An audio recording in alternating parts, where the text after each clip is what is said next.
6월 17일 KMA 뉴스 브리핑입니다. 코로나19 사태 초기에 여름철 무더위가 시작되면 감염세가 주춤할 것이라는 전망이 있었죠. 바이러스가 고온에 취약할 것이라는 기대였는데 헛된 희망인 걸로 확인되고 있습니다. 우리나라에선 최근 섭씨 30도를 오르내리는 무더위가 찾아온 후 감염 확산이 오히려 늘어났습니다. 인도와 방글라데시, 이란 등 무더위로 잘 알려진 국가에서도 확진자가 쏟아지고 있습니다.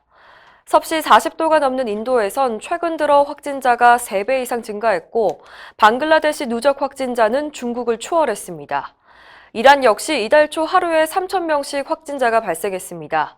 캐나다 토론토 대학은 세계 여러 나라에서 발생한 37만여 건의 감염 사례를 분석한 결과 코로나19 확산과 온도 사이에는 아무런 관계가 없었다고 밝혔습니다. 한편 국내 신규 환자 중 해외 유입 사례가 늘고 있어서 주목됩니다. 어제와 그제 각각 13명이 발생했는데 해외 유입 환자 수가 이틀 연속 두 자릿수를 나타낸 것은 지난달 30일과 31일 이후 16일 만입니다.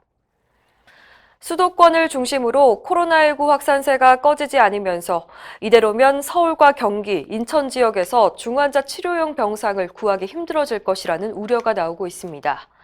방역당국에 따르면 현재 수도권 의료기관이 보유한 중환자실 병상은 324개입니다.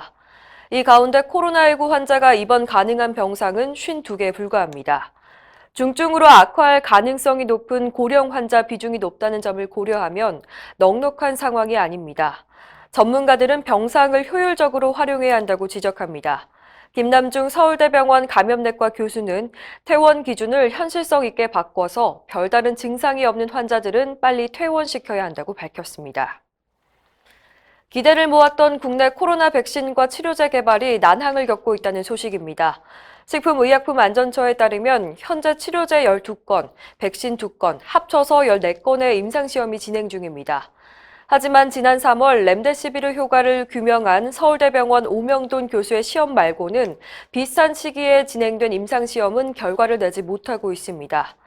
일부는 아예 시작조차 하지 못했고 임상시험 대상자를 모집하지 못해서 중도 포기하는 경우도 나오고 있습니다.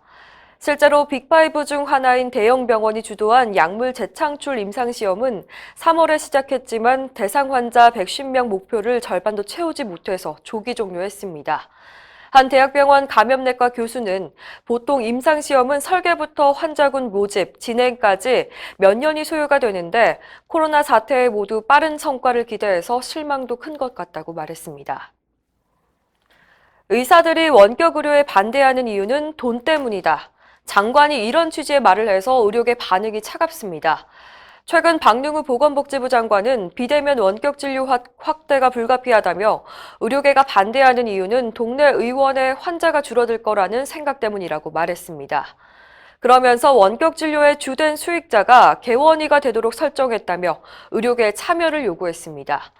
하지만 의사들은 마치 의사가 돈 걱정 때문에 반대한 것처럼 몰고 있다며 불쾌감을 드러냈습니다. 김동석 대한개원의협의회장은 장관이 문제의 본질을 모르는 것 같다며 원격 의료의 가장 큰 문제는 의료 사고에 대한 책임 소재에 있다고 비판했습니다. 김 회장은 비대면 진료로 만약 사고가 나면 누가 책임질 것인지 알고 싶다며 의사들이 무조건 반대하는 게 아니라고 지적했습니다. 한방첩약급여와 시범사업이 계속 논란인데요. 첩약 수가가 너무 과도하게 책정됐다는 지적도 나오고 있습니다. 보건복지부에 따르면 첩약 가격은 열흘치 한 제당 14만 원에서 16만 원입니다. 여기에는 환자의 질병을 분석하고 약제를 선정하는 심층 변증 방제 기술료 38,780원이 포함되어 있습니다. 문제는 이 항목이 의사의 진단, 처방과 거의 같은 개념인데도 의원 진찰료에 무려 3배로 책정했다는 겁니다. 의료계는 납득할 수 없다는 반응입니다. 대한신경과 의사회는 진맥으로 진단하고 처방하는 한의사의 진찰료가 어떻게 4만 원이나 되는지 근거를 제시해야 한다고 지적했습니다. 정형외과 의사회도 과학적 검증 과정 없이 한약을 급여화하면 세계 의학계의 웃음거리가 될 것이라고 꼬집었습니다. 이상으로 뉴스 브리핑을 마칩니다. 자세한 사항은 의협신문을 참고하시길 바랍니다.